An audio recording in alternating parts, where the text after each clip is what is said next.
आपको Maharashtra cooperative banks के control है, उनके थ्रू से आना पड़ता है।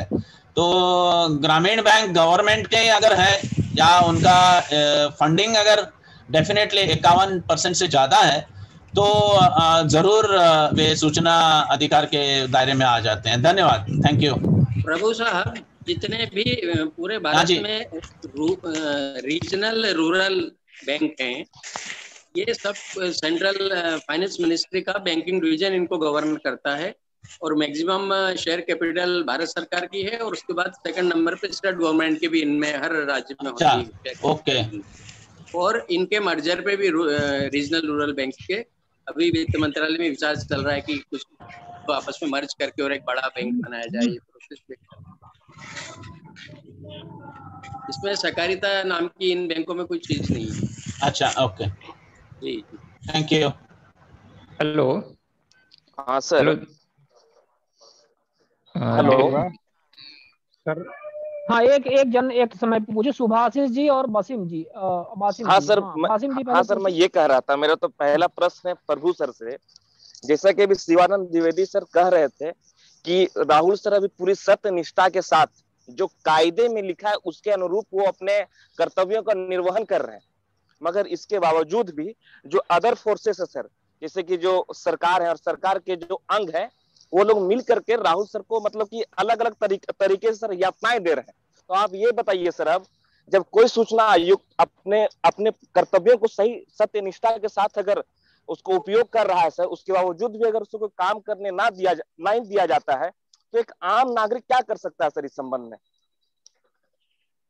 आम नागरिक यही कर सकता है कि उनके देखिए, जब गांधी जी जब अपने भारत को आजादी लेने के लिए कोशिश कर रहे थे तो सामने वाले तो बहुत कोशिश कर रहे थे ना उनको दबाव डालने के लिए। अभी आप गांधी जी की अगर बॉडी अगर आप देखें तो वे तो उनको मारना है तो कुछ टाइम ही नहीं लगता, ये गोली बास होती थी।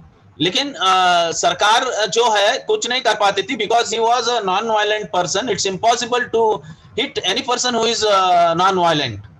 सो उसी ढंग से हमने भी ऐसी बातों को उठाते रहना चाहिए।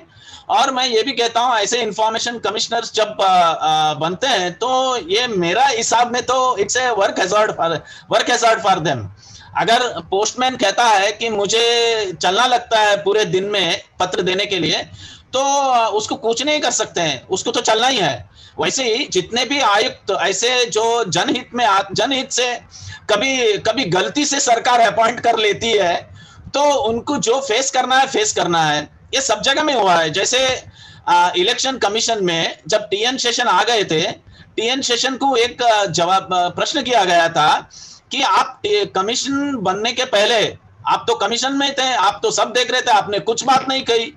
तो जब आप चीफ इलेक्शन कमिश्नर बन गए तो आप अभी तो बहुत कुछ बोल रहे हैं। तो तब बोलते हैं मैं अभी बोल सकता हूं, मैं कर सकता हूं, मुझे कोई हिला नहीं सकता है।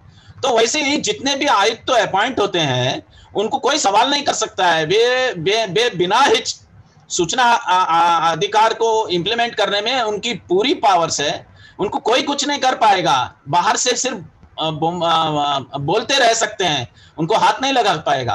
आपको जो करना है, अगर कोई गलत आदमी अपॉइंट हो रहा है ऐसे आपको लगता है तो अपॉइंट होने के पहले आप जितना भी बवाल खड़ा कर सकते हैं उतना कीजिए।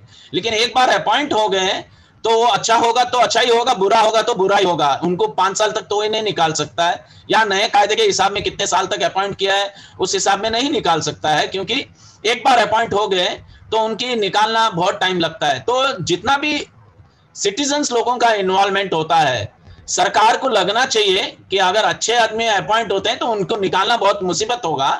अगर गलत आदमी अपॉइंट होते हैं तो नागरिक कितना उसके ऊपर बात करते हैं या उनके गलतियां निकालते हैं, वो ज्यादा सोचना चाहिए। और दूसरी बात मैं ये कहता हूं कि अगर कोई भी आदमी 90% सही है तो 10% आप छोड़ दीजिएगा, आप पकड़ के मत बैठिएगा, कोई मायने नहीं रखता है। कोई भी आदमी 100% सही नहीं रहता है। अगर किसी के इसमें गलती ढूंढनी है तो बहुत ढूंढ सकते हैं। तो मुझे लगता है कि कोशिश ये रहनी चाहिए कि नागरिकों ने एक बार अपॉइंट होने के बाद में हम सामने वाले से कैसे काम निकालें, या सामने वाले को हम कैसे कन्विंस करें कि आप कायदे में नहीं बैठ के कर रहे हैं, कैसे उनको समझाने की हम कोशिश करें। याद रखिए कि कोई भी आदमी एक चीफ सेक्रेटरी बनता है या एक आईएएस ऑफिसर बनता है या कोशिश करके एक पद तक पहुंचता है, वो नीचे से लेके ऊपर तक पूरा करप्शन करके पहुंचता है, ये सोचना गलत होगा, ऐसे मुझे लगता है।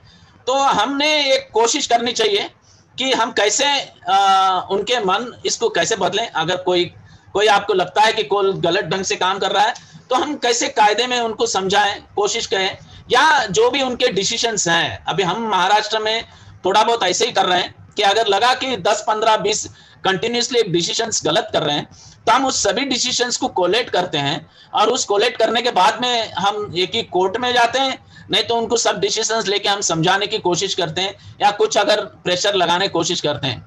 लेकिन बाहर बैठ के अगर हम हर बार अगर हम टोके किसी को, तो मुझे नहीं लगता काम हो पाएगा। ये मेरा काम करने का सोच है। मैं ऐसे नहीं बोल रहा हूं कि लोगों ने ऐसे काम करना चाहिए, मैं मेरा एक्सपीरियंस बता रहा हूं।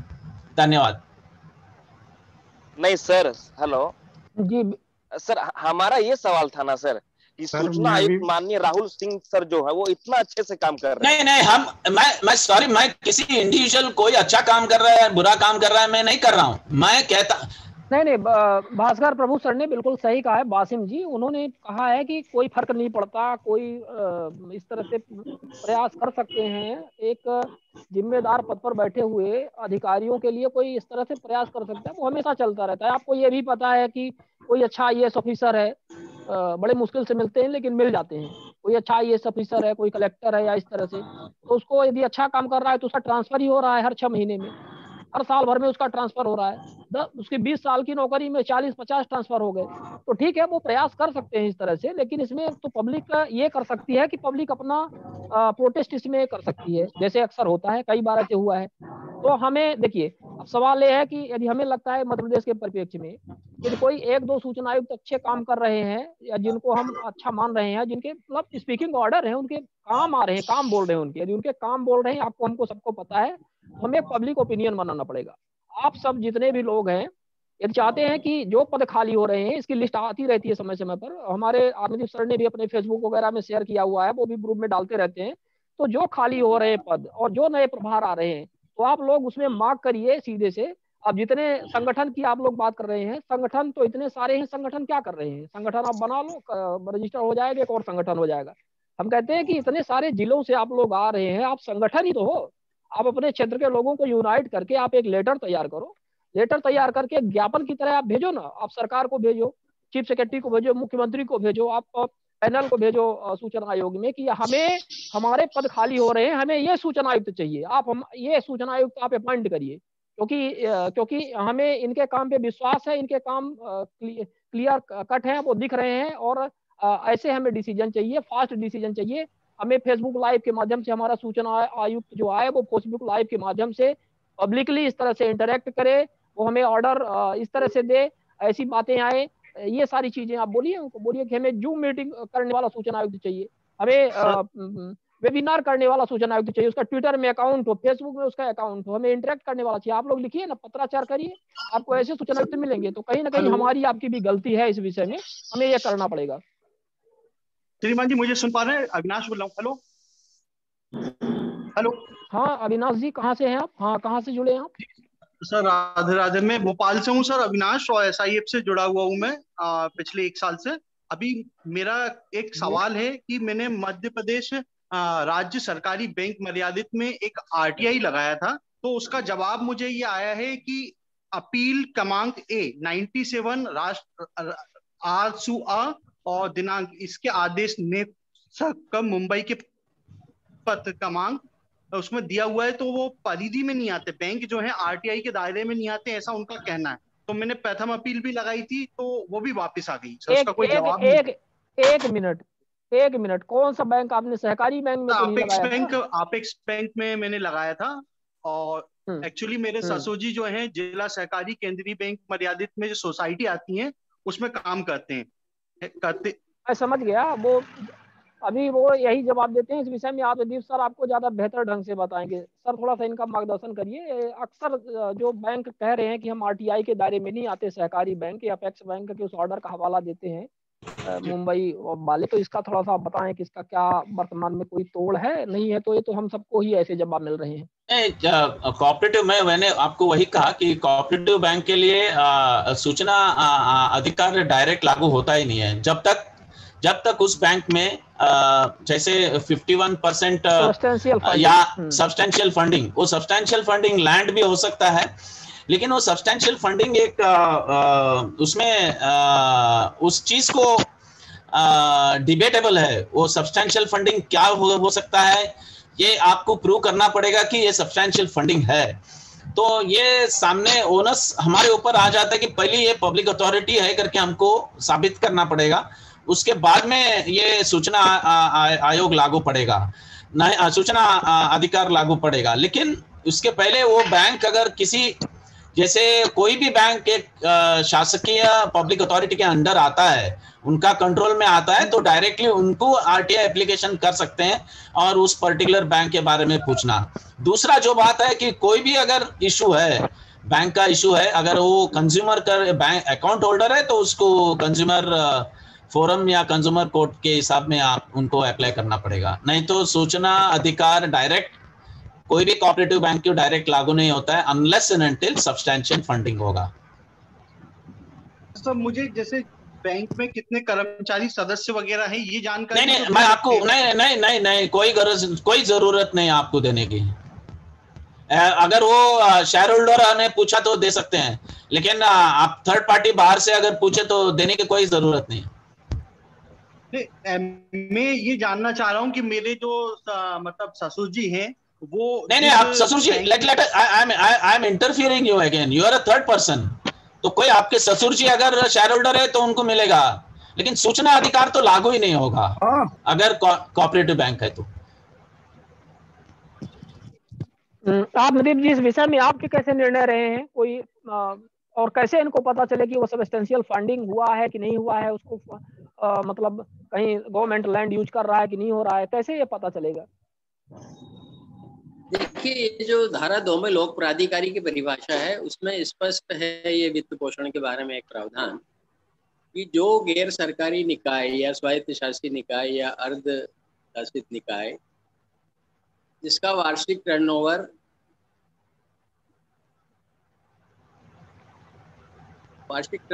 का 50% वो मध्य प्रदेश फीस और अपील नियम में है, एक निश्चित राशि का भी उल्लेख है कि उसके जो भी सालाना टर्नओवर होता है उसका 50% या 50,000 रुपये वार्षिक, दोनों में से जो भी कम हो वो अगर शासन से किसी भी रूप में प्राप्त होता है, अनुदान या और किसी भी रूप में, तो वो सूचना के अधिकार के दायरे में आएगा। इसके कारण कई प्राइवेट खेल संघ भी और भी निकाय इस तरह के सूचना के अधिकार के दायरे में आए। मुझे बहुत एक मदद होगी अगर ऐसा कोई एक अगर मध्य प्रदेश में ऐसे कोई एक सर्कुलर है या ऐसा कोई जीआर निकला है, गवर्नमेंट निकला है, तो अगर मुझे प्राप्त कर देंगे तो मैं महाराष्ट्र में लागू करना कोशिश करूंगा। हाँ, एक सेकंड में एग्जैक्ट आपको अभी बताता हूँ, जब तक आप बातचीत जारी रखें। हेलो हाँ, हबीब मिस्त्री जी बताइए। नमस्कार सर, मेरा सवाल ये था जैसे कि इनके जैसे अगर आपकी बैंक बंद हो गई है पीएनबी महाराष्ट्र में, अगर उससे अगर कंज्यूमर का अगर डिटेल लेना है तो किस पर आरटीआई लगाना पड़ेगा? अभी आपको जो मैं आपको वही कहा कि कोऑपरेटिव बैंक लागू ही नहीं होता है, तो आप कुछ नहीं कर सकते हैं। आपको जो कंट्रोलिंग अथॉरिटी है पीएनबी की बात कर रहे थे, पंजाब, हाँ वही Punjab national PNB Punjab national cooperative bank है वो, पंजाब महाराष्ट्र बैंक, हाँ वही पंजाब महाराष्ट्र कोऑपरेटिव बैंक है, वो कोऑपरेटिव बैंक भी है ना, तो सरकार की कंट्रोल। तो अभी तो वो घोषित की गई है कि बैंकक्रप्ट है वो। आपके सर 18 माननीय प्रभु जी, शिवानंद जी एक आधा मिनट दीजिए।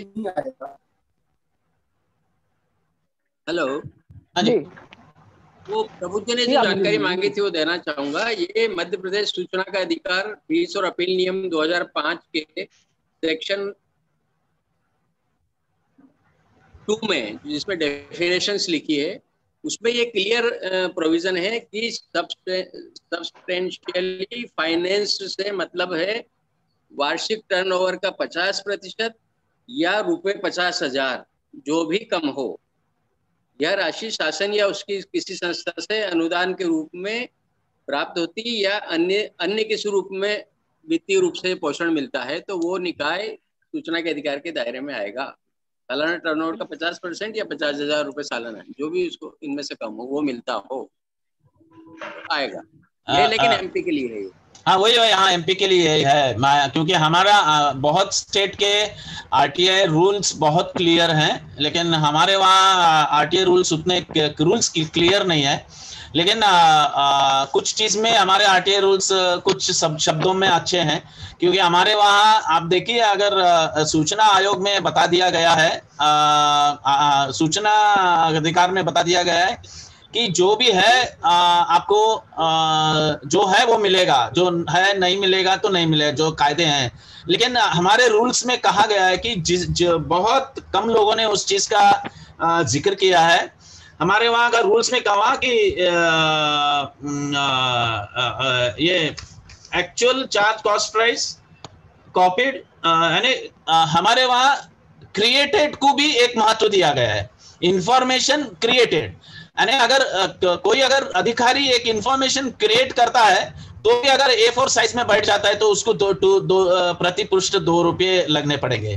तो मुझे लगता है कि हमें सभी लोगों ने एक कोशिश करनी चाहिए कि बहुत स्टेटों ने अपने अपने रूल्स बनाए, लेकिन कुछ स्टेटों ने फॉर्मेट्स भी बनाए अच्छे कि रूल्स में ही बना दिए हैं कि जवाब देते समय आपको ऐसे देना पड़ेगा, यानी वो फॉर्मेट भी बना के रखें। तो मुझे लगता है कि अभी सभी हम लोग ने मिलके अगर एक कोशिश करें, एक ऑल इंडिया स्टेट के लेवल, ऑल इंडिया लेवल में एक प्रेशर किया था कि डीओपीटी ने एक सर्कुलर निकालना चाहिए कि सभी के रूल्स हार्मोनियस होने चाहिए। कोई एकदम कोई 500 रुपया लेगा, कोई 200 रुपया लेगा, कोई 50 रुपया लेगा, ऐसा नहीं होना चाहिए। क्योंकि एक कोशिश सो ऐसे अगर हम प्रेशर ग्रुप बनाए तो मुझे लगता है कि बहुत अच्छा होगा। एंड शिवानंद जी, मुझे अगर ये पर्टिकुलर पेज अगर आप मुझे ईमेल आईडी में भेजोगे, मैं कल के कल स्टेट गवर्नमेंट को भेज दूंगा कि भाई ऐसे दूसरे स्टेट में बना दिया गया है। नहीं बिल्कुल, आप मेरी सर इसको ग्रुप में शेयर करेंगे और हमारे व्हाट्सएप में भी, तो मैं सर आपको इसको थैंक यू। वो बुक हमारे पास हेलो मिल जाएगी, वैसे नेट में भी उपलब्ध है।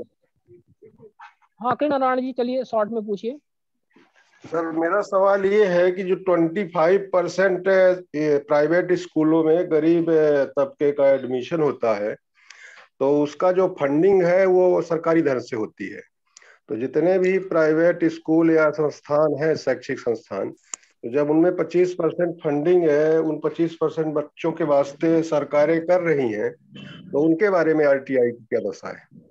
तो आप सरकारी फंड जितना आते हैं तो उस चीज के बारे में आप इंफॉर्मेशन किसी स्कूल से भी पूछ सकते हैं, या आपका जो एजुकेशन डिपार्टमेंट में है उधर से आपको पता चल जाएगा। हमें लगता है कि किरण नारायण जी, इस विषय में आप यदि स्कूल का मामला है तो जिला शिक्षा अधिकारी कार्यालय में ये आरटीआई लगा करके जानकारी प्राप्त कर सकते हैं। हेलो हाँ सुभाषिष जी, चलिए शॉर्ट में पूछिए। हाँ सर, बस ये एक क्वेश्चन था कि जैसे जो आरटीआई प्रोसेस होता है उसमें हम सबसे पहले आरटीआई कहीं लगाते हैं पीआईओ को, उसके बाद अगर जवाब नहीं आता है तो फर्स्ट अपील जाते हैं, सेकंड अपील जाते हैं, उसके बाद भी अगर जवाब नहीं आता है तो हम एक सेक्शन 18 लगाते हैं। तो सेक्शन 18 में भी अगर जवाब नहीं देते तो फिर उसके आगे की क्या कार्रवाई होती, मैं ये जानना चाहता हूँ। ये तो खैर बहुत स्पष्ट है, जवाब ना देना तो खैर उनकी इच्छा है, वो जवाब दे कि ना दे, इसीलिए आपको अपील में जाना पड़ता है, प्रथम और द्वितीय अपील में। सेक्शन 18 तो कंप्लेंट है और सुप्रीम कोर्ट का एक निर्देश है जिसमें आदेश है, जिसमें सेक्शन 18 में आपको जुर्माना की कार्यवाही तो होगी, दंडात्मक कार्यवाही होगी, लेकिन आपको जवाब दिए जाने की कोई बाध्यता नहीं है। हाँ यदि जवाब मिल जाए, आपने कंप्लेंट की आयोग में, आयोग की नोटिस हुई तो डर करके पीआईओ चलो भैया ले जवाब ले लो, फुर्सत हो गया वहां से, तो वो मिल जाए तो एक अलग बात है। लेकिन आयोग ऐसे आदेश में नहीं कहेगा कि आप इनको जानकारी दीजिए। तो 18 का तो आप ये स्पष्ट समझ लीजिए जिस तरह से चल रहा है। यद्यपि इसमें डिबेट भी चल रहा है कि इसमें जानकारी भी दी जानी चाहिए, लेकिन अभी तक ऐसी स्थिति निर्मित नहीं हुई है। और यदि आपकी अपील के बाद भी आपको जवाब नहीं मिला है, उस स्थिति में आप रिमाइंडर भेजिए आयोग को, आप उनको स्मरण पत्र भेजिए जैसे आपने द्वितीय अपील की, आपका 30 दिन या 45 दिन का समय व्यतीत हो गया है, तो आयोग को आप एक पत्र भेजिए, बताइए कि साहब ऐसा है कि हमने अपील की थी, द्वितीय अपील, आपने अभी तक में हमारी सुनवाई नहीं की है, कृपया इसकी तत्काल सुनवाई करिए। शायद वो जब आप नहीं करते हैं, एक आध आप उनको और रिमाइंडर भेज दीजिए। फिर भी नहीं करते हैं तो आप एक निश्चित ड्यूरेशन 90 डेज के बाद आप हाई कोर्ट में जा सकते हैं। एक यही ऑप्शन बचता है, यदि आप सक्षम है तब हाई कोर्ट जाने के। बहरहाल हर कोई नहीं जा सकता है, लेकिन इसका यही प्रावधान है। आप मैं इसमें एक बात कहना चाहता हूं, आप जब सेक्शन 18 में आप कंप्लेंट करते हो तो आप सेक्शन 18(3) आप प्रे कर लीजिए कि issuing summons for examination of witnesses and documents, और आप पीआईओ को समन करने बोल दीजिए। अरेस्ट वारंट भी आप भेज सकते हैं इंफॉर्मेशन कमिश्नर, तो आप प्रे कर लीजिए। ये पूरी बात अगर इंफॉर्मेशन कमिश्नर नहीं सुनते हैं तो फिर आपके हाई कोर्ट में जब आप जाते हो तो इस चीज को ऐड करके आप हाई कोर्ट में जाइए कि they are not working as per to the mandatory requirement of the RTI act. तो आप इंफॉर्मेशन कमिश्नर को भी ले सकते हैं, बिकॉज मैं तो समझता हूं कि इंफॉर्मेशन कमिश्नर्स एक एम्बेसडर्स ऑफ आरटीआई है, तो मुझे लगता है कि हमें इस ढंग से हम कोशिश कर सकते हैं। तो मुझे लगता है कि जितने भी एक्टिविस्ट हैं को, या जितने भी आरटीआई में एक्टिविस्ट, अभी कभी कभी वर्ड यूज करना पीछे पड़ता हूँ कि एक्टिविस्ट बोलने के बाद में ब्लैकमेलर हो जाते हैं आजकल तो जितने भी हम सूचना अधिकार इस्तेमाल करते हैं, तो मुझे लगता है कि हर एक सेक्शन को बार बार पढ़ के इन बिटवीन लाइन्स हमको क्या उसमें एडवांटेज मिलते हैं, ये सोच के हम अभी काम करना पड़ेगा, नहीं तो बहुत मुसीबत होगी। जैसे मैं बार बार कहता हूं, अभी हर बार मीटिंग में आता हूं तो मैं अभी ऑलवेज कहता हूं कि सेक्शन 19(8)(a)(6) के पीछे पढ़िए। इंफॉर्मेशन कमीशन की जिम्मेदारी है कि अगर सेक्शन 4 नहीं आता है तो पब्लिक अथॉरिटी के थ्रू से वे कॉल कर सकते हैं। वो head of the public authority को डीम्ड पीआईओ बना सकते हैं, क्योंकि हम कह रहे हैं कि सूचना अधिकार ने इंफॉर्मेशन पूछ ली है तो वो head of the public authority deemed PIO बन जाता है। ये हमने हमारे मुंबई के कलेक्टर ऑफिस को किया था, कलेक्टर को, कि एक सादे पीआईओ को हमने head of the public authority को डीम्ड पीआईओ बना दिया। जब head of the public authority को 5 दिन के अंदर उन्होंने सेक्शन 4 मैनुअल पूरे कर दिए, क्योंकि जिम्मेदारी head of the public authority है सेक्शन 4 बनाना, कोई साधारण पीआईओ की जिम्मेदारी नहीं है सेक्शन 4 बनाना। तो हमने कहा कि तुम्हारे पास इंफॉर्मेशन नहीं है तो कहां पे होगा, तो उन्होंने बोला मेरी तो जिम्मेदारी नहीं है तो head of the public authority. तो हमने कहा आप भेजो उनके पास कि भाई डीम्ड पीआईओ बन जाएंगे। तो उन्होंने कहा कि अरे हम कैसे उनको भेजे, वो मेरे से तो ऊपर के अधिकारी हैं, हेड ऑफ द, मुझे तो कल नोटिस आएगा। तो मैं बोला तुम अगर नहीं भेजोगे तो हम बोलेंगे तुम कायदे तो इंप्लीमेंट नहीं करो, ऐसे हम कंप्लेंट करेंगे इंफॉर्मेशन कमिश्नर को। तो फिर हम इंफॉर्मेशन कमीशन तक गए और इंफॉर्मेशन कमीशन को हमने बताया कि ये पीआईओ डर रहा है, तो बीच में तो इंफॉर्मेशन कमीशन ने उसको डायरेक्टिव्स दिया। उन्होंने कहा कि आप अपने head of the public authority से इंफॉर्मेशन मंगा लीजिए, अगर नहीं दिया तो आप डीम्ड पीआईओ बनाना देख नहीं रहे हैं।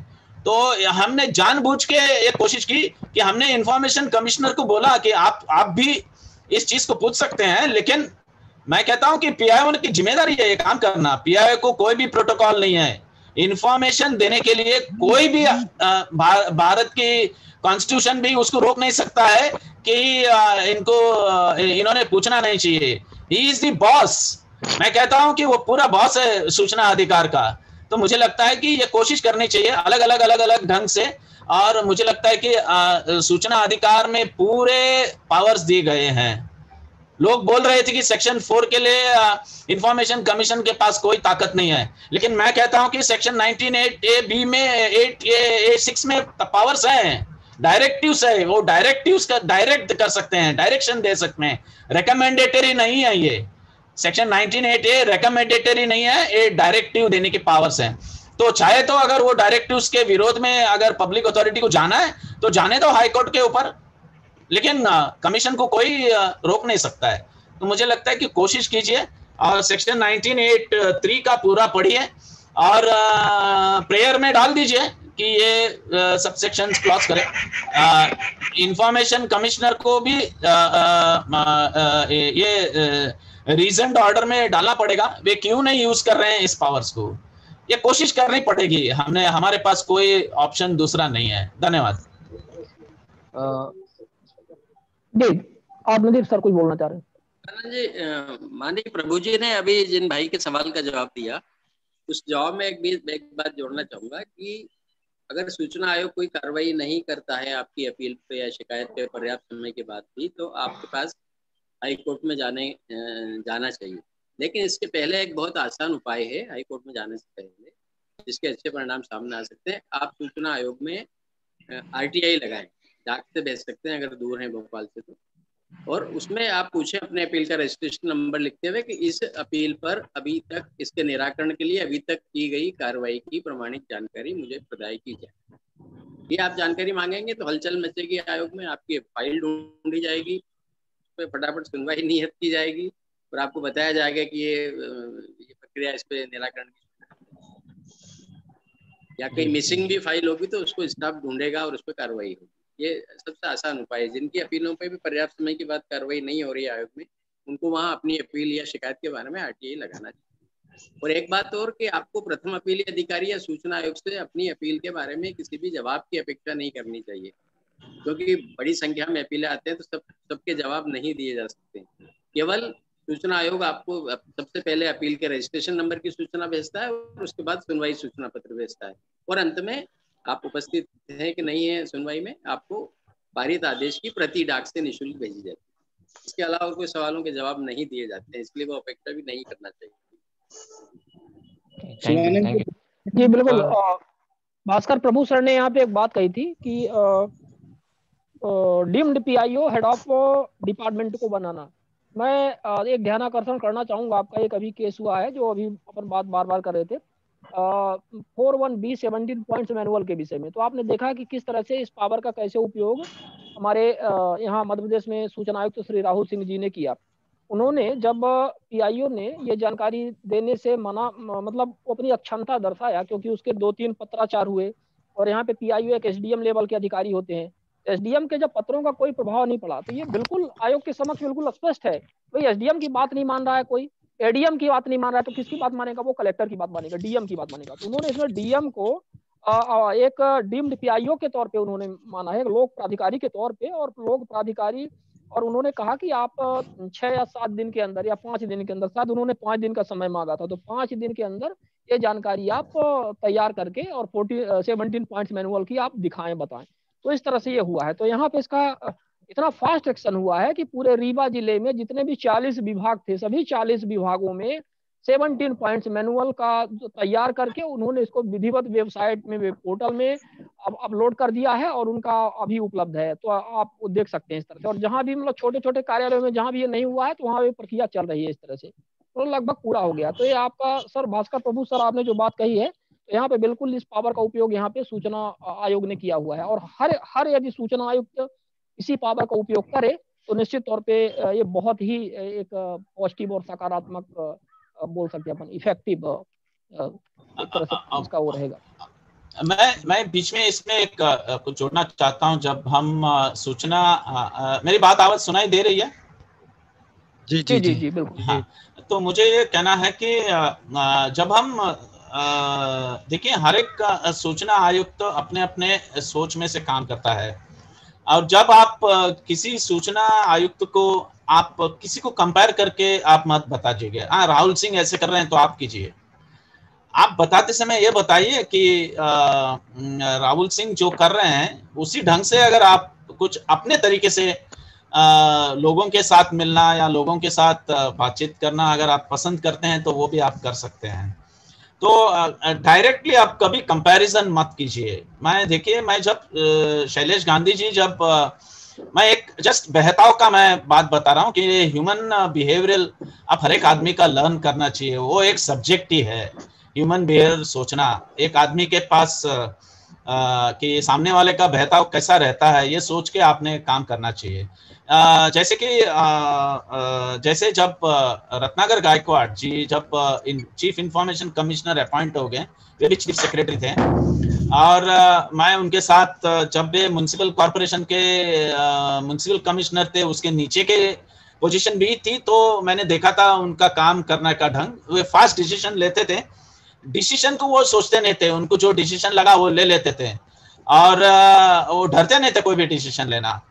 तो मैं ये पहले जब ये चीफ इंफॉर्मेशन कमिश्नर बन गए महाराष्ट्र के, तो मैंने उनके पास जाके अपॉइंटमेंट ली और उनसे मैं बातचीत की, और थोड़ा सा मेरा जो संपर्क था पहले उनसे साथ तो मैंने जिक्र किया, और तब मैंने बताया कि शैलेश गांधी जी जो डिसीजन ले रहे हैं बहुत फास्ट ले रहे हैं, और ये बहुत जरूरी है ऐसे डिसीजन लेना। अगर आपको अगर ठीक लगता है तो आप शैलेश गांधी कैसे इतने फास्ट डिसीजन देते हैं, क्या आप चाहे तो देखते हैं, तो उनका मैं वीडियो आपको बना के लेके आके दूंगा। आप आश्चर्य होंगे कि ये मैंने पूरे मेरे पब्लिक लाइफ में पहले ऐसे चीफ IAS ऑफिसर मैंने देखा जो नॉन IAS ऑफिसर कैसे काम कर रहा है देखने के लिए उन्होंने मुंबई से फ्लाइट पकड़ा और दिल्ली में गए और शैलेश गांधी के ऑफिस में जाके बैठ गए, पूरे एक दिन में बैठे, तो और उन्होंने वे कैसे काम करते हैं करके उन्होंने देखा, और आप उधर से 2 दिन के अंदर वे आ गए और उनके ढंग के सिमिलर बेसिस में उन्होंने काम करना शुरू किया। और आप मानेंगे नहीं, Shailesh Gandhi 5000 hearing per year उन्होंने क्लियर किया, लेकिन रत्नाकर गायकवाड़ ने 6000 पर मंथ उन्होंने हियरिंग क्लियर करना शुरू कर दिया। तो मैं कहता हूं कि ये हो सकता है, लेकिन हम कैसे उनको समझाएं, कैसे उनको अलग किए। जैसे राहुल जी अभी जो कर रहे हैं, फेसबुक में मिल रहे हैं, सब कुछ मिल रहे हैं, एक सामने से ओपिनियंस ले रहे हैं, ये बहुत अच्छी बात है। तो हम एक रिक्वेस्ट करना चाहिए कि अलग अलग ढंग से ये करें, तो ये रिक्वेस्ट बहुत काम में आता है, ऐसे मुझे लगता है। धन्यवाद जी सर, बिल्कुल। अपन सिर्फ आपस में यहाँ डिस्कशन करते हैं। अब इस फोरम को जो भी लोग देख पा रहे हैं मीडिया, सोशल मीडिया के माध्यम से, फेसबुक लाइव और जो भी अपने माध्यम है उनके माध्यम से जो भी देख पा रहे हैं, चाहे वो अन्य सूचना आयुक्त हों या पब्लिक अथॉरिटीज हों, तो उससे जो भी वो प्रेरणा ले, इसको किस तरह से वो देखते हैं, सकारात्मक देखते हैं या नकारात्मक देखते हैं, ये उनकी मर्जी पे है। यद्यपि हम लोगों ने, आपने तो अच्छा प्रयास किया, यद्यपि हम लोगों ने इस विषय में कुछ सूचना आयुक्तों से बात करने का प्रयास किया, उनको मैसेज किए और किसी तरह से कि आप भी हमारे इस फोरम में जुड़िए, हमें मार्गदर्शन दीजिए, हमें अच्छा लगेगा कि आप भी अपने विचार रखिए। हमने उनको ये नहीं कहा कि आप श्री राहुल सिंह से सीखिए या वो ऐसा कर रहे हैं तो आप भी ऐसा करिए। हमने उनको ये कहा कि हमें अच्छा लगेगा या आप भी हमारे बीच में जुड़ेंगे, हाँ, जैसे राहुल सिंह जी हमारे बीच में जुड़ते हैं तो हमें अच्छा लगता है, ऐसे आप भी जुड़ेंगे तो हमें और भी अच्छा लगेगा।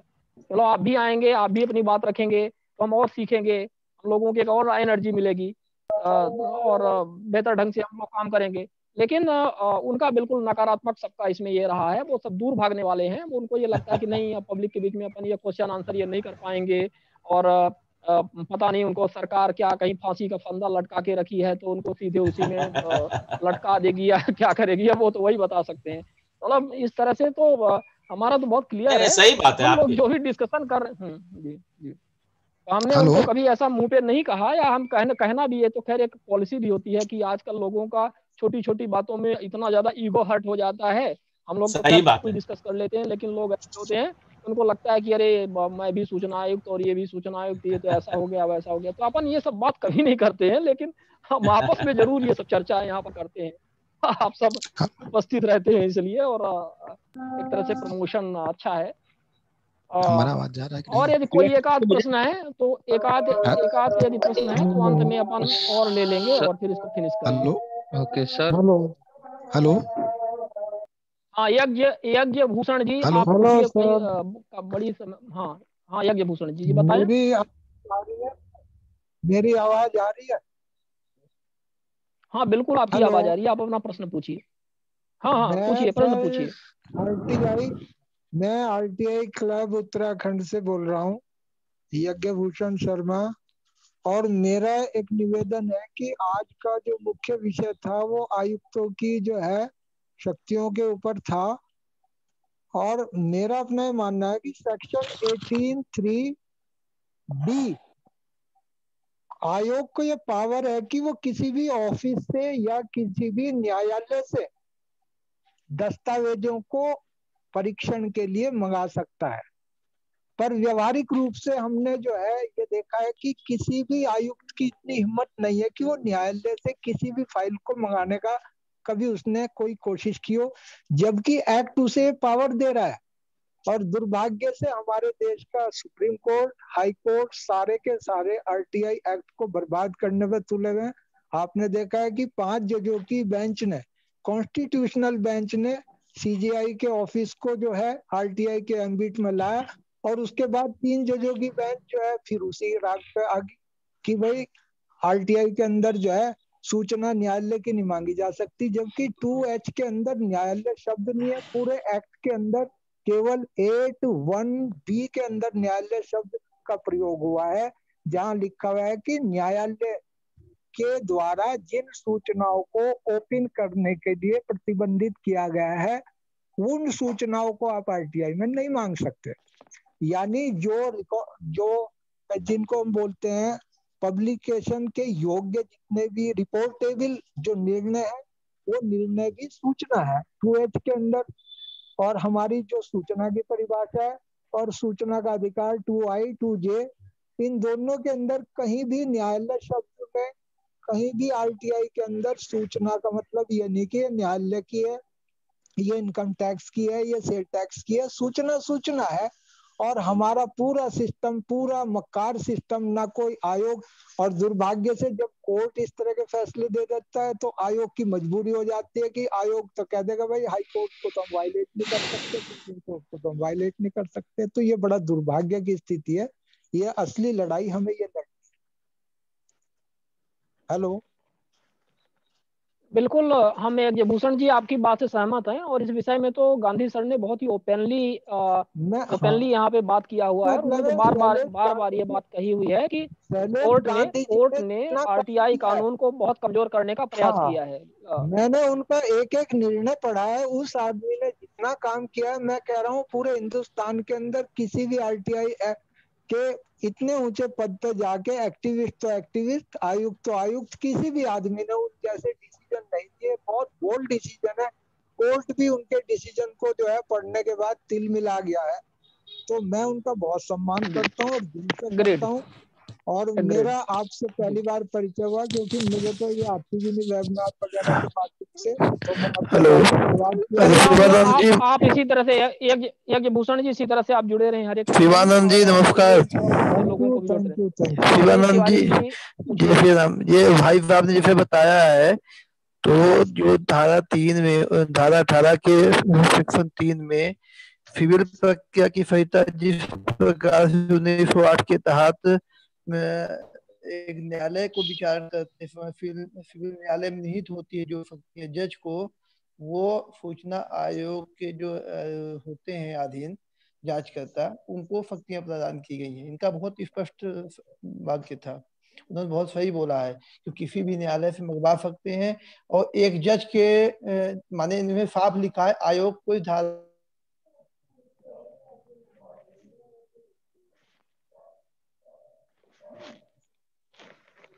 जी बिल्कुल, इसकी आपकी आवाज बंद हो गई है और इसकी चर्चा हमेशा होती रहती है और हुआ है, कई बार हुआ है। चलिए, मैं बड़ी बात तौर पे जो हमें जानकारी प्राप्त है, हाँ बड़ी बात, बहुत बड़ी बात, अच्छी बात, बहुत अच्छी बात उपयोग किया हुआ है। जी। और राहुल सर ने भी इसका उपयोग किया हुआ है। नहीं, उपयोग करते हैं, सही बात है।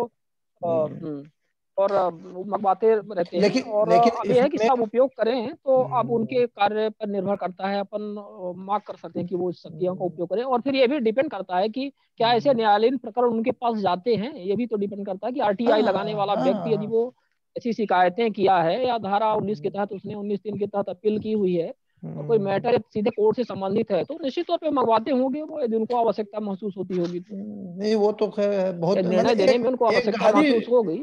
उन्होंने जो बताया गहरी चीज बता दिया है कि उनको, लोगों को एक जानकारी दे कि उनको इतना पावर है। जो अभी बात चल रही थी उनमें लोग आक्षेप लगाते हैं, बहुत सारे सरकार दबाव देती है, तो ये बहुत गहरी चीज है, ये बहुत अच्छी चीज है।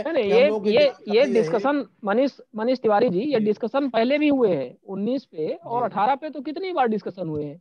और जब ये सेक्शन 18 की बात आती है तो आयोग की यही सिविल प्रक्रिया संहिता की बात आती है कि जो उनको पावर, सिविल जज की पावर उनके पास मौजूद है। तो ये तो बिल्कुल तय बात है, इसमें कोई दो राय वाली बात ही नहीं है। उनको तो चलिए, अब ये हमें लगता है कि काफी समय हो गया है। जी जी सर, मेरा एक सभा एक, हाँ सिद्धांत जी, अंतिम प्रश्न आप अपना पूछिए। जी, इसमें जो भी एडवोकेट है वो लोग भी शायद थोड़ी हेल्प करिएगा प्लीज। अभी कुछ टाइम पहले एक आरटीआई एक्टिविस्ट है संकेत भोसले, शायद भोसले टाइटल है उनका, जो भी उन्होंने होम मिनिस्ट्री में एक आरटीआई लगाई थी क्योंकि बंगाल में इलेक्शन होने हैं। उसमें अमित शाह जी ने एक बयान दिया था कि बमों की फैक्ट्री बनती है वहां पे हर गली में।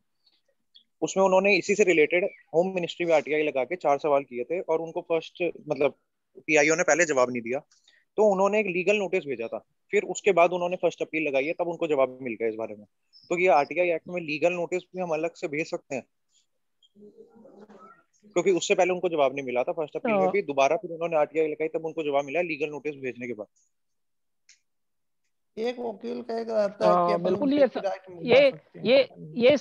ये सारी जो देखिए, आरटीआई एक्ट में सीधा सा प्रावधान है, आप आरटीआई लगाइए, आरटीआई में जानकारी ना मिले तो आप प्रथम अपील करिए, प्रथम अपील में जानकारी ना मिले, गुमराह करें, आप संतुष्ट नहीं है तो द्वितीय अपील करिए। लीगल नोटिस का कहीं भी कॉन्सेप्ट नहीं है पूरे आरटीआई एक्ट में, ये तो बहुत ही स्पष्ट तौर पे समझना चाहिए, क्योंकि हर कोई लीगल नोटिस नहीं भेज सकता। हाँ, एक जो आम धारणा होती है कि यदि आप वकील खड़ा कर देंगे, कोई लर्न वकील खड़ा कर देंगे, या कहीं से सिफारिश करवा देंगे, या लीगल नोटिस भेज देंगे, या कोई और प्रेशर टेक्निक आप यूज कर लेंगे और उसके माध्यम से आपको आरटीआई की जानकारी मिल जाए, तो वो एक अलग इशू है। लेकिन हमें जहां हमने भी पढ़ा और जो डिस्कशन हो रहा है, लीगल नोटिस का ऐसा कोई कॉन्सेप्ट नहीं है कि आप बीच में लीगल नोटिस भेजें। हाँ, लीगल नोटिस आप भेजें, जैसे अभी ये आ रहा है कि 45 डेज में जानकारी देना चाहिए आयोगों को, क्योंकि कर्नाटक और कलकत्ता हाई कोर्ट का स्पष्ट रूप से फैसला है, उसको लेकर के श्री गांधी सर ने एक लीगल नोटिस तैयार की हुई है, जिसको सभी आयोगों में भेजने की बात आ रही है। तो ये सारी चीजें आवश्यक हो जाती हैं, उनके कर्तव्यों को आप याद दिलवाइए। तो ये तो वही बात हो गई कि आपने लीगल नोटिस भेज करके उनके कर्तव्यों को याद दिलवा दिया कि आपको जानकारी देना चाहिए, समय पर इसका निराकरण करना चाहिए। वो भाप गए और उनको लगा कि हाँ भाई, इसमें आगे भी कार्रवाई हो सकती है, ये व्यक्ति हमें कोर्ट में भी खड़ा कर सकता है, तो चलो इसकी जानकारी दे दो, तो आपका मामला वहां पे समाधान हो गया। लेकिन ये हर व्यक्ति के लिए होना चाहिए, और हर व्यक्ति लीगल नोटिस नहीं भेज सकता है, और जो प्रक्रिया है उसी प्रक्रिया को उसको पालन करना चाहिए। हेलो, तो चलिए इसी के साथ हेलो हाँ हेलो हेलो हाँ हाँ, बोलिए एमपी गांधी। हाँ, गांधी जी, एमपी गांधी जी हमारे बीच में एक मिनट। एमपी गांधी जी, पहले आप अपना पूरा परिचय दीजिए, आप कहाँ से हैं? सर, एमपी गांधी, मैं यूपी से और सुदूर जिला सोनभद्र से बिलोंग करता हूँ सर। हेलो, अच्छा, एमपी गांधी जी सोनभद्र जिले से, आप यूपी से। हाँ जी, आप बताएं आप जी। सर, मैंने ये उत्तर प्रदेश लोक सेवा आयोग में आरटीआई लगाया था, तो मेरा उनसे था कि जिन लोगों का चयन हुआ है उनकी जो है शैक्षिक योग्यता की प्रमाणित कॉपी और साक्षात्कार में जो अंक मिले हैं वो उपलब्ध कराए जाए। लेकिन जन सूचना अधिकारी और प्रथम अपीली अधिकारी जो है, मुझे धारा 8J का हवाला देकर वो सूचना नहीं दे रहे हैं, और 81J हाँ ठीक है, 81J का हवाला देकर सूचना नहीं। तो क्या ये सूचना मिल पाएगी मुझे? उनके शैक्षिक योग्यता और अनुभव साक्षात्कार का नंबर मिल पाएगा? ये आप थर्ड पार्टी के तौर पे जानकारी ले रहे हैं? आप किसकी जानकारी ले रहे हैं? ये जो लोग साक्षात्कार में जिन लोगों का चयन हुआ है हमारे साथ, उन लोगों का मैं लेना चाहता हूँ। पीआईओ का चयन नहीं, तो वो तो जानकारी, यदि आप उसमें ऑलरेडी सम्मिलित रहे हैं कॉम्पिटिटिव एग्जाम में, तो वो जानकारी तो हमारे ख्याल से पब्लिक होनी चाहिए। इसमें तो 81J का तो सवाल ही नहीं पैदा होता है। ये तो कॉम्पिटिटिव एग्जाम है, आपने फीस पे की हुई है। हाँ सर, और आप सब उसमें रिटर्न में आए, रिटर्न के बाद उसमें आए, साक्षात्कार में, तो नहीं, रिटर्न नहीं था, केवल रिटर्न नहीं था सर, केवल साक्षात्कार था। कुछ भी हो जिसमें आप स्वयं पार्टिसिपेशन आपका हुआ है, और वो एक पब्लिक जॉब के लिए हुआ है, तो उसमें आप और जानकारी आपने क्या मांगी? सिर्फ उनके मार्क्स मांगे हैं? हाँ, उनके जो साक्षात्कार में मार्क्स मिले वो, जो उनके शैक्षिक योग्यता के डॉक्यूमेंट लगे हुए हैं, वो मांगा है मैंने, जिन लोगों का चयन हुआ है। हाँ, तो उससे अभी यहाँ पे हमारे बीच में आत्मदीप सर हैं, तो आपको और इसमें डीपली मार्गदर्शन देंगे। लेकिन इस पे तो पहले भी डिस्कशन हो चुका है हमारे ख्याल से, और उनको जानकारी पब्लिक करनी चाहिए। सर, मैं अभी नहीं जुड़ पाया था, सर बताएं। देखिए साहब, जो माननीय शिवानंद जी ने कहा वो पूर्णतः सत्य है सूचना का अधिकार कानून का एक मुख्य उद्देश्यों में एक ये भी है कि चयन प्रक्रिया में पारदर्शिता आए और जो चयन करता है वो उनकी जवाबदेही तय हो।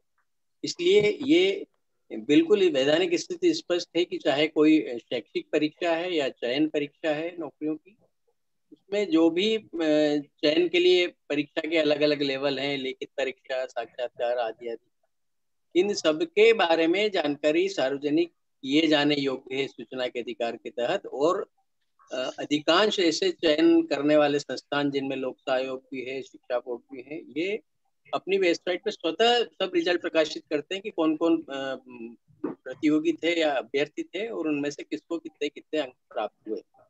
और जिस भी दस्तावेज के आधार पर किसी को भी लोक सेवक के पद पे नियुक्ति दी जाती है, वो सब दस्तावेज भी सूचना के अधिकार के तहत सार्वजनिक किए जाने योग्य हैं। अगर आप इस मामले को लेकर सूचना आयोग में भी अगर आपकी अपील खारिज हो गई है और आप हाई कोर्ट जाएंगे तो आपको निश्चित रूप से न्याय मिलेगा। लेकिन सर मैं जब दूसरी बार लगाया उनको यही आरटीआई लगाया तो उन्होंने फिर मुझे थर्ड पार्टी का हवाला देकर के सूचना नहीं दिए थे सर। वो गलत है। एक बार तो 8J में और एक बार 11 वाले में मुझे फंसा नहीं दे रहे हैं सर। ये सूचना के अधिकार कानून की उद्देशिका में ही लिखा गया है। इसका एक उद्देश्य ये भी है कि किसी भी नागरिक को कहीं भी कोई अनियमितता गड़बड़ी की आशंका हो तो उसका भी निवारण वो हो सके, इसके लिए वो आवश्यक दस्तावेज मांग सकता है। आप मांग ही इसीलिए रहे हैं कि आपको लगता है कहीं ना कहीं आपके साथ या और किसी के साथ अनजस्टिस हुआ है, जी इसलिए हम मांगना चाह रहे हैं कि जी जी जी जी यही है, ये आपको अधिकार है, बिल्कुल ले सकते हैं। ओके सर, सर प्रणाम। नमस्कार सर। ये जो एक सवाल था, हेलो, जैसे आज संडे की तो हम कभी भी ले सकते सर, हैं, ये लेकिन जो साल में 10 आरटीआई दिन है। अपील में हेरिंग के बीच जो होता है वो हेरिंग आर्गुमेंट अलग रहता है और जो ऑर्डर आता है वो अलग आता है। उसका कोई उपाय है कि अपन पीआईओ का आर्गुमेंट रिटर्न में ले सके? हाँ बिल्कुल ले सकते हैं सर। उसका कुछ प्रोसीजर या कुछ तरीका? आप एक आरटीआई लगा दीजिए मेरे इस अपील में जो इनके द्वारा जवाब पेश किया गया। और ये तो आप सूचना आयोग में भी मांग सकते हैं, अगर सुनवाई में आप उपस्थित हुए हो तो मुझे इनका जवाब बताइए। जी, तो मोस्टली सर आदेश में इतना ही लिखते हैं कि भाई अपील अधिकारी से संतुष्ट है, या ये नॉर्मली एक सिंगल वर्ड लिख के देते हैं नॉर्मली जो फर्स्ट अपील अथॉरिटी रहती है? हाँ, वो जिस तरह से ज्यादातर अपील अथॉरिटीज को ये ज्ञान नहीं है किस तरह का आदेश बनाना चाहिए। अभी हमने हमारे फेसबुक पेज पे डाला भी था, सुप्रीम कोर्ट का ऑर्डर है कि आदेश कैसा होना चाहिए। ओके। ये आदेश और आरटीआई में भी स्पष्ट है कि आदेश स्पीकिंग ऑर्डर होना चाहिए, नहीं एकदम सुस्पष्ट, जिसमें हर चीज स्पष्ट हो कि इस पक्ष का ये कहना है, इस पक्ष का ये कहना है और कानून के प्रावधानों के हिसाब से हम आयोग या अपीलीय अधिकारी इस निष्कर्ष पर पहुंचता है। सब चीजें उसमें क्लियर उल्लेखित होनी चाहिए। गोल आदेश नहीं होना चाहिए किसको दिया जाए नहीं दिया जाए, खारिज की जाए। सर ये मोस्टली जो है ये police department, first appeal authority, DCP, ये नॉर्मली मुंबई में पूरे लोग यूज कर रहे हैं सेम यही वर्ड। पूरे मुंबई में यही कि नॉर्मली जो भी अपील रहेगी उसको खारिज करना है तो अपील अधिकारियों से संतुष्ट है, बस इतना ही ऑर्डर रहेगा नॉर्मली, और कहीं नहीं रहेगा। नहीं कर सकता। आप एक्ट पढ़िए और उनको बताइए कि इसमें स्पष्ट है कि निर्णय का आधार भी उल्लेखित करना पड़ेगा। संतुष्ट है तो क्यों संतुष्ट है उसका उल्लेख करना पड़ेगा। और उसको धारा उपधारा का भी उल्लेख करना पड़ेगा कि आरटीआई एक्ट की इस धारा के तहत वो ये निर्णय दे रहे हैं, ये लोक सूचना अधिकारी का कथन स्वीकार कर रहे हैं। जी अगर आरटीआई एप्लीकेशन में अगर लिख दे कि हम लोग को रिटर्न आर्गुमेंट चाहिए तो एक्सेप्ट करेंगे वो? हाँ बिल्कुल। आप रिटर्न आर्गुमेंट देना चाहते हैं या जो दूसरों ने दिए उनकी कॉपी लेना चाहते हैं? नहीं, मतलब पीआईओ से लेना चाहते हैं रिटर्न आर्गुमेंट। तो पहले से अगर एप्लीकेशन में लिख दिया जाए आरटीआई अपील के पीआईओ से रिटर्न आर्गुमेंट लिया जाए। रिटर्न तो मांगा ही जाता है हर सूचना आयोग में। जो भी अपील रजिस्टर्ड होती है आप लोगों से 3 प्रतियां इसीलिए मांगी जाती है कि आयोग एक अपील के एक सेट से अपने फाइल बनाता है, दूसरी जो आपका अपील का सेट है वो अपीलीय अधिकारी को भेजा जाता है, तीसरा लोक सूचना अधिकारी को। उनसे उसका जवाब मांगा जाता है कि आपके खिलाफ ये अपील दायर हुई है, इस पर अपना लिखित उत्तर भेजिए। ओके सर, मैं इसमें रिसर्च करता हूँ, देखता हूँ, पता करता हूँ इस बारे में। सुनवाई से पहले लिखा जाता है, ये प्रोसीजर है। जी सर, मैं चेक करता हूँ इसको। Thank you for. और अपील संबंधी कोई भी डॉक्यूमेंट आप सूचना आयोग से, अपीलीय अधिकारी से, किससे भी मांग सकते हैं। पूरी फाइल आपकी अपील की आप देख सकते हैं उसमें किस पक्ष ने क्या कहा है। जी सर, क्या कागज दिया है। और ये रियलमी नार्जो 10 नाम से है। संबंधित पक्षकारों को दूसरे पक्ष ने क्या कहा, सारे दस्तावेज पाने का। शिवानंद सर, मैं भी बोलूं क्या? हाँ मेघराज सिंह जी बोलिए ना, बोलिए। हाँ सर, तो मेरा काफी शुरुआत से और अंत तक का मेरा तो ये मानना है कि हम लोग को संगठित होना चाहिए, नंबर एक चीज। क्योंकि जब संगठित हो जाता है और एक लीगल बॉडी बन जाती है जिसको बोलते हैं विधिक व्यक्तित्व, जब कोई संस्था रजिस्टर्ड हो जाती है तो विधिक व्यक्तित्व बन जाएगा। जैसे अभी शिवानंद सर का अगर एक लेटर हेड जा रहा है माननीय आयुक्त महोदय के संदर्भ में, तो अगर शिवानंद की टीम में 1000 लोग होंगे और वो रजिस्टर्ड होंगे तो एक उस लेटर की बहुत बड़ी अहमियत होगी। और जैसे राहुल सर को परेशान किया जा रहा है और किसी को या किसी भी आरटीआई एक्टिविस्ट को किया जा रहा है, अगर बोल करके उस संदर्भ में, तो मैं इस ओर ध्यान आकर्षित कराना चाह रहा था। दूसरी, प्रभु सर जैसे आरटीआई नियम पे बोले जा रहे थे, लेकिन मेन चीज तो ये है सर कि अगर हम शुरुआत की बात करें अपने लाइफ की, कि जो सबसे तेज बच्चा माना जाता है वो साइंस पढ़ता है, और फिर उससे जो कमजोर होता है वो कॉमर्स पढ़ता है, और उससे जो थर्ड और कमजोर माना जाता है तो वो कला वर्ग का स्टूडेंट होता है। लेकिन उसके बाद की अगर हम बात करें, वो साइंस का जाकर के इंजीनियर बनता है, और कॉमर्स वाला एमबीए करता है, लेकिन इंजीनियर काम करता है एमबीए वाले के नीचे। और अगर उसके नीचे जैसे ग्रेजुएशन किया साधारण और वो आईएएस बन गया, तो उसके नीचे दोनों, एक एमबीए और वो साइंस वाला, दोनों ही काम करेंगे।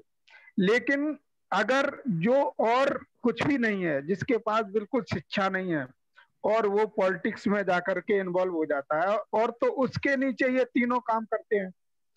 तो अगर हम लोगों का यानी कि जो लीगल बॉडी है या लेजिस्लेशन है, उसकी मंशा जब तक नहीं होगी, जैसे अभी शिवानंद सर बता रहे थे कि राहुल सर को कैसे परेशान किया जाता है, क्योंकि जो अगर हम किसी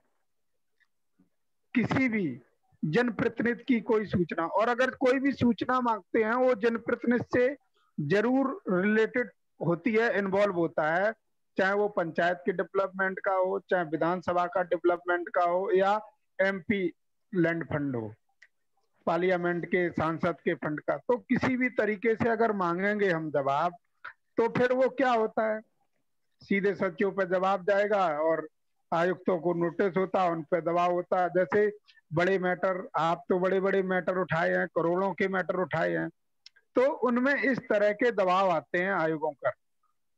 तो इसके लिए हमको, अब दूसरी चीज रही बात की मेरा संविधान है, उसमें आर्टिकल 19 में इसका प्रावधान था, लेकिन हम नहीं कह सकते थे। लेकिन फिर भी, और अगर हम किसी भी व्यक्ति की एफआईआर करें, आरटीआई एक्टिविस्ट सब जान रहा है ये गलत चल रहा है, लेकिन उसकी एफआईआर नहीं लिखी जाएगी, और उसको देखा कि षड्यंत्र ये नहीं मार रहा, सबसे पहले जैसे उसको लालच दिया जाता है, अब फिर उसको ब्लैकमेलर घोषित कर दिया, उसने लालच नहीं लिया तो उसके गार्जियनों पर दबाव डाला गया, और दबाव नहीं डाला गया तो लास्ट में क्या होता है, उसको दुनिया ही से उठवा दो, खत्म कर दो।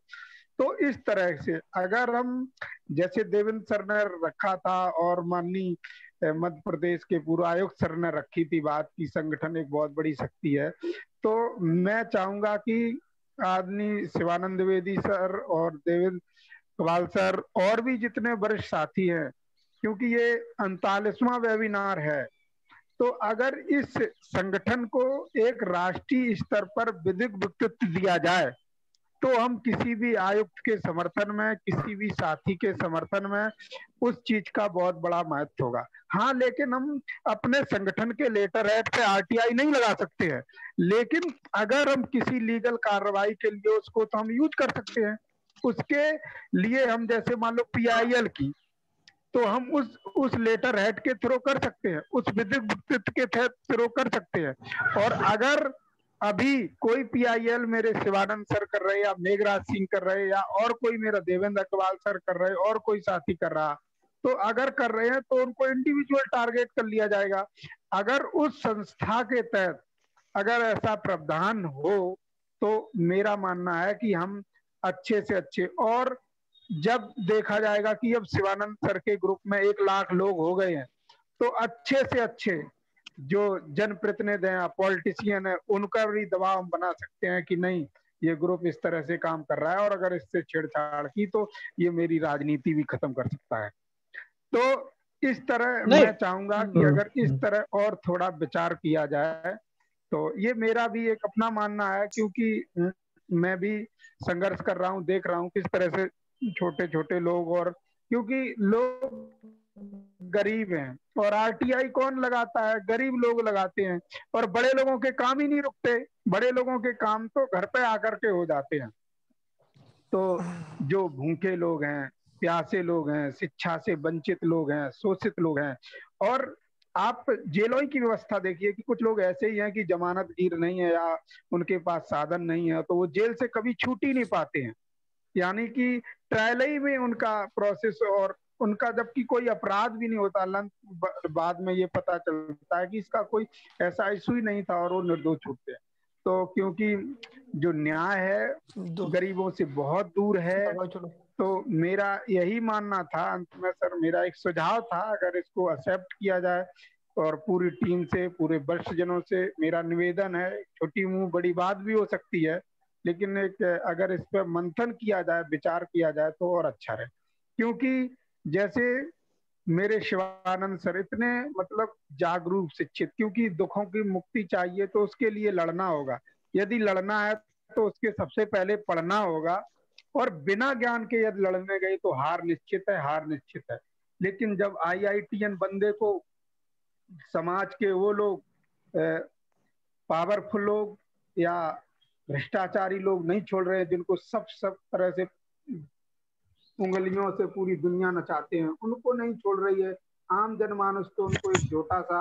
बिल्कुल भैया आप सही कह रहे हैं, संगठन बनाइए, आगे चलकर एक बहुत बड़ा रूप लेगा। मेरा ये कहने का एक सुझाव था कि अगर इसको हम 39वें वेबिनार पर पहुंच गए हैं और अच्छे से अच्छे लोग जुड़ते हैं, कभी कभी तो इतने 100 क्रॉस कर जाते हैं लोग, वेटिंग में 50-50 लोग, 40-40 लोग रहते हैं। तो मेरा यही निवेदन था, क्योंकि अगर हम किसी भी, जैसे बहुत PIL पर चर्चा होती है, अगर हमारे 1 लाख लोग हो जाएंगे तो 10 रुपए करके हम तो 10,000 एक PIL का इकट्ठा तो कर ही सकते हैं, और वो राशि जान भी नहीं पड़ेगी। अगर 100 रुपए का कंट्रीब्यूशन पड़ेगा तो वो रेट हो सकती है आराम से, और एक आदमी बियर नहीं कर सकता है। तो मेरा यही निवेदन था। धन्यवाद आज के कंक्लूजन में, और अगर मेरी बात को देखा जाए, विचार किया जाए तो धन्यवाद सर। मैं एग्री करता हूँ मेघराज सर से। नहीं, बिल्कुल सही बात है। हम हमारे बीच में जो हमारे संरक्षक हैं, माननीय श्री आत्मदीप सर हैं, राहुल सिंह सर हैं, गांधी सर हैं, भास्कर प्रभु, और जो भी सारे लोग हैं, निखिल डे सर, और सर आप लोगों के उसमें हम इसको काम को आगे बढ़ाएंगे। और नित्यानंद जी ने इसमें चर्चा भी किया था और काफी डिटेल्स इसमें इकट्ठा किया हुआ है, और बहुत जल्दी इसको रजिस्टर्ड अपन करवाएंगे, और वो सारी प्रक्रियाएं सब चल रही हैं, आप लोग परेशान मत भाई। सिर्फ चर्चा ही तो होता है, एक मिनट, सिर्फ चर्चा होता है, कहाँ कुछ हो रहा है? नहीं कादरी जी चर्चा नहीं, इसमें काम भी हो रहा है, और आज हम सब लोग जुड़े हुए हैं निरंतर, तो ये संगठन ही है, इसको आप मान के चलिए कि आज यदि कोई बात होती है तो हम लोग उस मुद्दे को उठाते हैं। और बहुत सारे ऐसे संगठन हैं जो अनरजिस्टर्ड हैं, अभी भी एक मैं नाम ले लूं, शायद वो हम लोग वहाँ पे इस तरह के संगठन और जो भी ऐसे संगठन है, अपन नाम लेना नहीं, लेकिन RSS एक संगठन है जो आज रजिस्टर्ड नहीं है, आप हम सबको पता है, लेकिन आज वो लगता है कि देश के कोने कोने में अपना जड़ जमाए हुए है, तो एक तरह से, और बहुत सारे संगठन है। तो संगठन का मतलब ये नहीं होता है कि अपन लोग बिल्कुल रजिस्टर्ड ही कर लें, और ये भी एक संगठन ही है, हम लोग एक दूसरे से जुड़े। बहरहाल ये रजिस्टर्ड भी हो जाएगा और एक संगठन के तौर पे भी काम करेगा, और अपन काम कर रहे हैं इस विषय में। आप लोग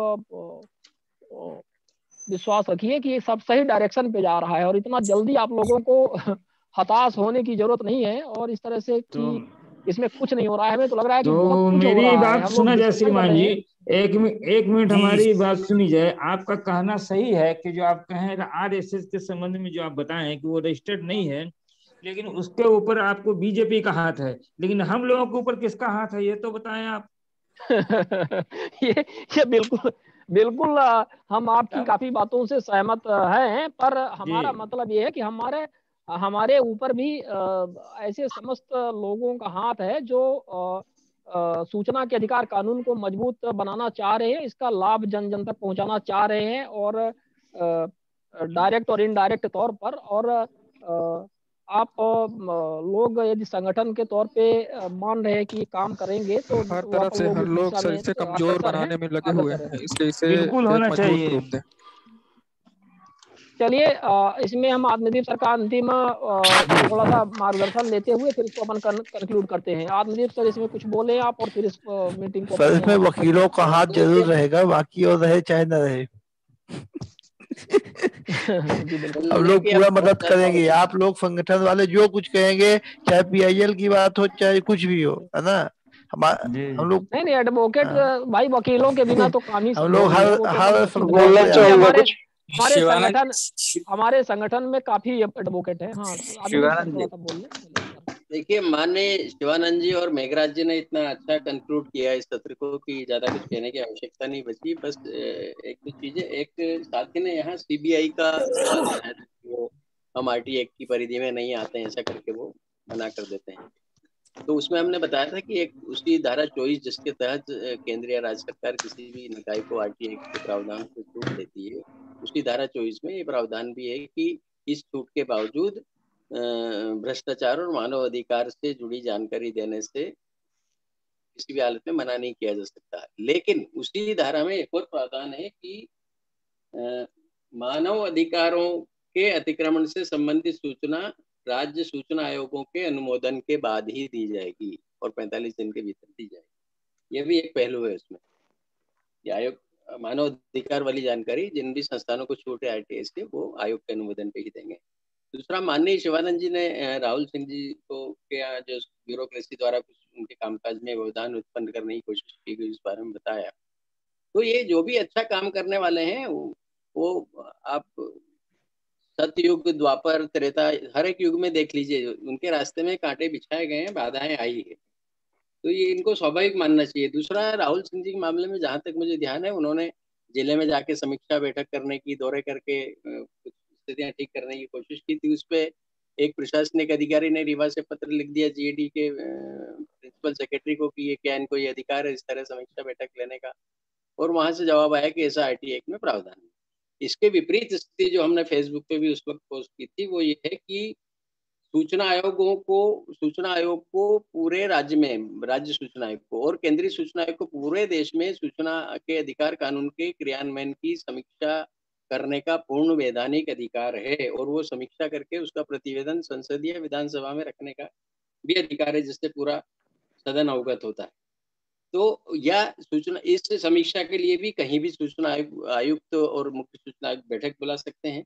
हमारे सामने हमने एक प्लान किया था कि पूरे मध्य प्रदेश में जो सरकार के लेवल पे कमियां नजर आ रही, उसके लिए chief secretary, finance secretary, GAG secretary और जिन विभागों की ज्यादा आरटीआई लगती है, जैसे नगरीय प्रशासन, राजस्व विभाग वगैरह, पुलिस, इनके प्रमुख सचिवों की एक बैठक बुलाई जाए और उनके सामने रखा जाए सारा मामला, और सुधार के लिए उनको निर्देशित किया जाए। ये राज्य स्तर पे हम इस तरह की बैठक करने वाले थे। वो मुख्य सूचना आयुक्त की ढिलाई के कारण उस वक्त हो नहीं पाई, वो दूसरा विषय है। तो दूसरा, एक और जो राहुल जी के पक्ष में बात जाती है, उनको उनके दौरे करने पे, समीक्षा बैठक करने पे जो सवाल या निशान लगाया, उसका जवाब ये है कि सूचना आयोग को अगर कहीं से भी कोई शिकायत मिलती है कि इस संभाग में या इस जिले में या इन विभाग में लोक सूचना अधिकारी, अपीलीय अधिकारी अपने दायित्व का निर्वहन ठीक से नहीं कर रहे हैं, या आरटीआई या प्रथम अपीलों का निराकरण ठीक से नहीं कर रहे हैं, तो उस पे भी सूचना आयोग उनको बुला के तलब कर सकता है, उनकी बैठक बुला सकता है, उनके कामकाज की समीक्षा कर सकता है और आवश्यक दिशा निर्देश दे सकता है। एक सुझाव और जोड़ूंगा, जो हमारा अगर संगठन बनता है और हम एक ज्ञापन बनाते हैं, तो उसमें जो अभी माननीय शिवानंद जी ने कहा कि अभी मध्य प्रदेश में सूचना आयुक्त के एक पद तो खाली हुआ, 2 और खाली होने वाले हैं, तो दूसरे जो सूचना आयुक्त नियुक्त होने हैं उनके लिए हम शासन को लिखे, ऐसा अभी शिवाजन जी ने कुछ बातें बताई थी। उसमें एक बात जरूर जोड़ना चाहिए कि जैसी संसद द्वारा स्वीकृत, सर्वसम्मति स्वीकृत सिफारिशों के अनुरूप सामाजिक क्षेत्र के लोगों को, यानी सिविल सोसाइटी के लोगों को अधिक से अधिक संख्या में आकर नियुक्त करें, और ब्यूरोक्रेसी से भी किसी को नियुक्त करते हैं तो उसको मेरिट के आधार पर किया जाए, उसका पिछला ट्रैक रिकॉर्ड देखा जाए। क्योंकि अभी हमने आप ही के व्हाट्सएप ग्रुप पर टिप्पणियां पढ़ी, कुछ जो आईएएस बन गए सूचना आयुक्त, लेकिन उनकी पृष्ठभूमि स्वच्छ नहीं रही है। तो ये मुद्दा भी उठाना चाहिए कि सोशल सेक्टर के ज्यादा से ज्यादा बने और ब्यूरोक्रेट बने तो उनमें मेरिट के आधार पर उनको सिलेक्शन किया जाए। एक धारा 4 की भी बात आई यहाँ, तो हमारे ज्ञापन में ये भी एक मुद्दा हो सकता है कि सूचना आयोग सभी विभागों से धारा 4 के बारे में पालन प्रतिवेदन तलब करे, क्योंकि वो लोक प्राधिकारी के लिए मैंडेटरी है, बाध्य है। तो हर लोक प्राधिकारी को सूचना आयोग ये देगा तो धारा 4 से संबंधित बहुत सारी समस्याएं दूर हो जाएंगी। धन्यवाद जी, बहुत बहुत धन्यवाद। हाँ, ये जयपाल सिंह जी आप उंगली उठा रहे हैं, लास्ट आपका प्रश्न है जी। अभी जो संगठन देवेंद्र जी वैसे ने बताया, सबने बताया, आप सभी का वक्तव्य। आपकी आवाज स्पष्ट नहीं आ रही, आपकी आवाज कहीं प्रॉब्लम हो रहा है। मेरा ये का मतलब जो है, जो आवश्यकता है अभी संगठन की, तो संगठन तो बनना चाहिए और इसकी किसी प्रकार की आवश्यकता नहीं, कोई कुछ भी बन सकता है, लेकिन हम अपने आप माइक्रोफोन का यूज करिए, लीड लगाइए, लीड आपको लगाना पड़ेगा। आवाज आपकी साफ नहीं आ रही, कुछ प्रॉब्लम हो रहा है। हमारे जो भी जितने भी अधिकारीगण है, जो भी हमारे सूचना आयुक्त हैं, उनके लिए हम मदद कर सकते हैं, और हमारे जो सूचना जो मांगने वाले जो आवेदक तो उनके भी पक्ष में खड़ा हो सके, ऐसी हम सभी को आशा और विश्वास है कि उनकी मदद के लिए यह संगठन बने, ना कि कोई पद और उसके लिए, क्योंकि पद तो बहुत से में मिल जाता है, कोई आवश्यकता नहीं है। और उसके बाद में जो कमियां हैं उसको दूर करने के लिए ऐसा बता रहे कमेटी टाइप की बने, विशेष जो आवेदन है उसके ऊपर एक मॉनिटरिंग हो, उसके बाद में जिला और जन जन की आवाज बने, ऐसा एक अभियान चले। उसके लिए एक समिति करके मॉनिटरिंग करेगा, कौन जागरूक करेगा, ऐसा भी एक अभियान के रूप में लेना चाहिए, ऐसा मेरा व्यक्तिगत मानना है।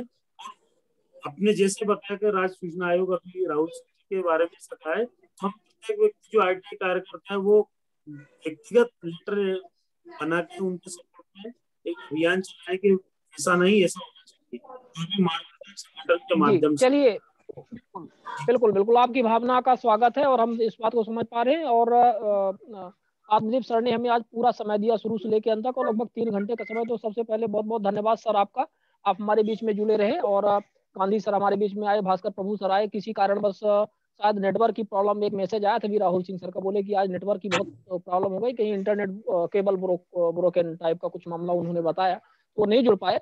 और ऐसी कोई बात नहीं थी कि वो इस कार्यक्रम में क्यों ना जुड़ते, कोई ना कोई टेक्निकल इशू ही रहा होगा। तो आप सब लोग और हमारे साथी जो भी देवेंद्र अग्रवाल जी छत्तीसगढ़ से, और आप लोगों ने महत्वपूर्ण प्रश्न रखे कि संगठन के तौर पे काम करना, और हमारे अन्य साथियों ने जो ये बात कही कि संगठन तो बहुत सारे हैं, लेकिन संगठन का उद्देश्य होना चाहिए कि वो आम पब्लिक के लिए उपयोग आए, और बहुत बहुत महत्वपूर्ण बातें हमने कही है।